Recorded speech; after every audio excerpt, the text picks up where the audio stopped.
मेरा नाम पाखी है। मैं आज जो कहानी आपको सुनाने जा रही हूँ वो कोई साधारण प्रेम कहानी नहीं है। ये कहानी है उस रिश्ते की जिसे लोग समझ नहीं पाए और शायद आज भी नहीं समझ पाएंगे। मेरे मामा रोहित मामा उम्र में मुझसे 20 साल बड़े, पर दिल के इतने साफ और मासूम कि जैसे कोई बच्चा हो। जब मैं छोटी थी तो मामा मेरे सबसे अच्छे दोस्त थे। स्कूल से आते ही उनके पास जाकर बैठ जाती थी। उनकी गोद में सिर रखकर सारी बातें बताती। वो मेरी हर बात सुनते बिना किसी टोके, बिना किसी सवाल के। पर जब मैं 16 की हुई कुछ बदलने लगा था। मैं समझने लगी थी कि मामा की आंखों में जब भी मेरी तरफ देखना होता उसमें सिर्फ ममता नहीं होती। मैं झूठ नहीं बोलूँगी, मुझे वो एहसास अजीब नहीं लगता, उल्टा कुछ बहुत अपना सा लगा।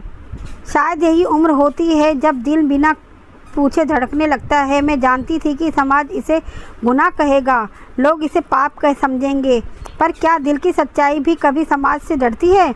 मामा मुझे नज़रें चुराने लगे थे। अब वो पहले जैसे पास नहीं आते थे।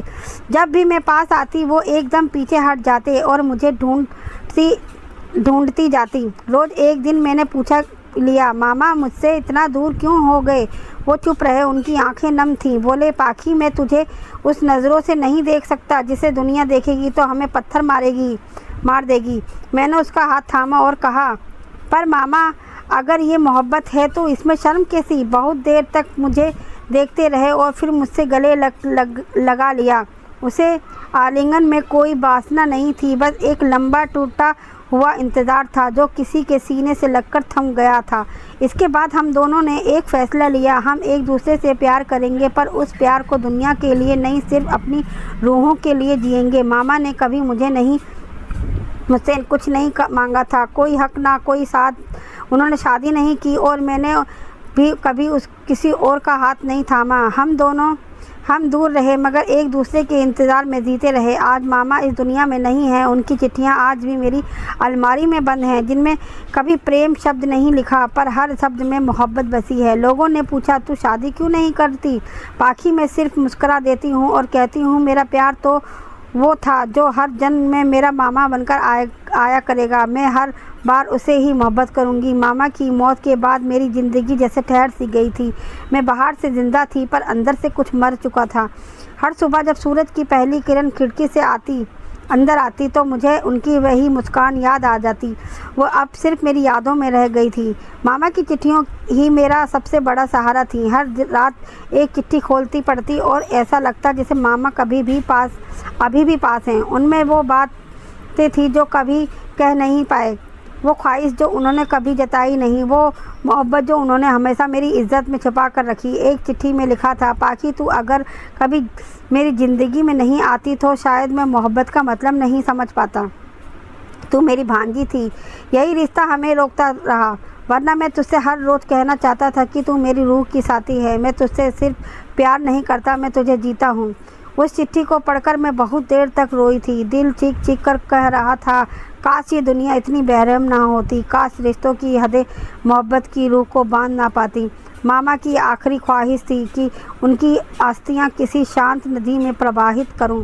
अकेले में उन्हें लेकर ऋषिकेश गई, संग एक चिट्ठी और एक गुलाब रखा, वही गुलाब जो उन्होंने पहली बार मुझे दिया था जब मैं सिर्फ 10 साल की थी। नदी में अस्थियां बहाने से पहले मैंने वो चिट्ठी पढ़ी। अगर कभी मैं तुझे जिंदा हो जाऊं तो जान ले, मैं किसी और जन्म में फिर आऊँगा, शायद तेरा हम उम्र, तेरा साथी, मेरा जीवन साथी बनकर, और इस बारे में तुझे अपना बनाने से डरूंगा नहीं। मैंने वो गुलाब और चिट्ठी बहा दी और आंखें बंद कर ली। मैंने उन्हें विदा नहीं किया, मैंने बस वादा किया, हर जन्म में तेरा इंतज़ार करूंगी मामा, नहीं बस इस बार मेरे प्यार बनकर आना। उस दिन के बाद मैंने कभी पीछे मुड़कर नहीं देखा। मैं जानती थी कि इस समाज में मेरी और मामा की मोहब्बत कभी स्वीकार नहीं की जाएगी, लेकिन प्यार कब समाज में पूछकर किया जाता है। हर साल उनकी पुण्यतिथि पर मैं उसी घाट पर जाती हूँ, वहीं बैठती हूँ, उसी पत्थर पर जहाँ आखिरी बार मामा की अस्थियाँ बहाई थी।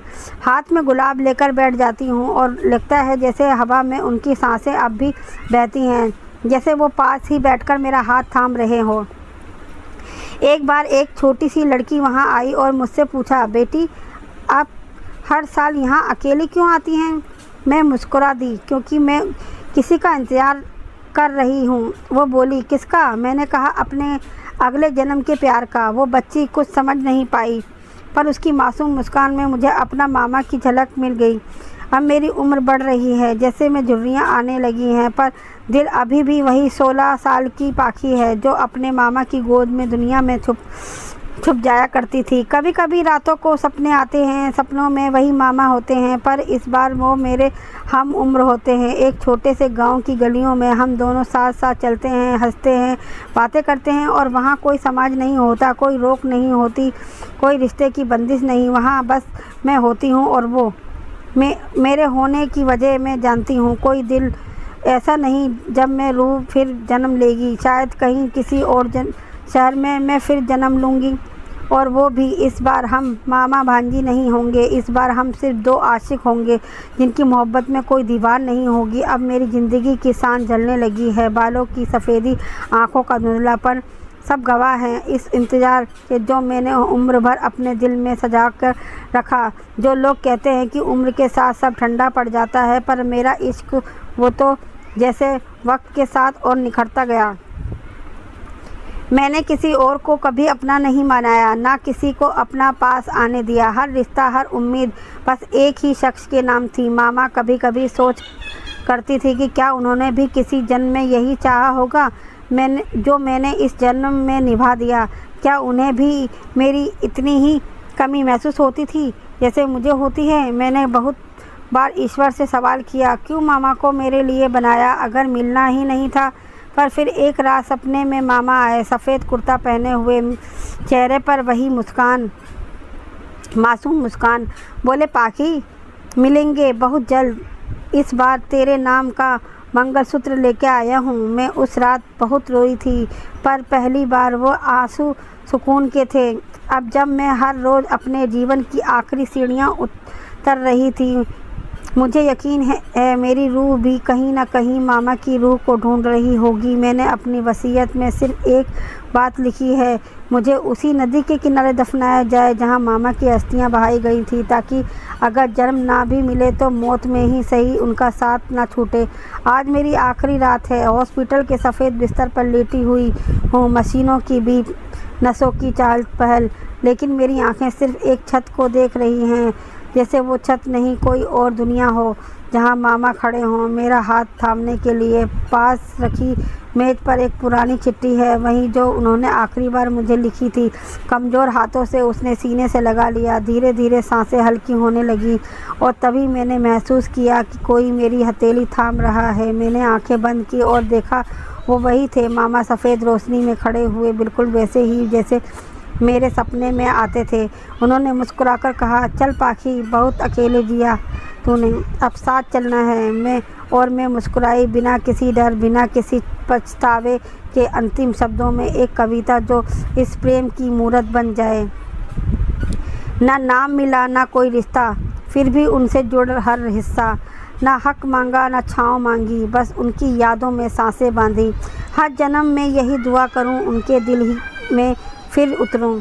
मामा नहीं, इस बार मेरा प्यार बने और फिर कभी जुदा ना करे। दोस्तों, अगर आपको हमारी कहानी अच्छी लगी हो तो कहानी को लाइक करना, सब्सक्राइब करना और कमेंट करना। हम आपके लिए ऐसी अच्छी अच्छी कहानियाँ लाते रहेंगे। धन्यवाद।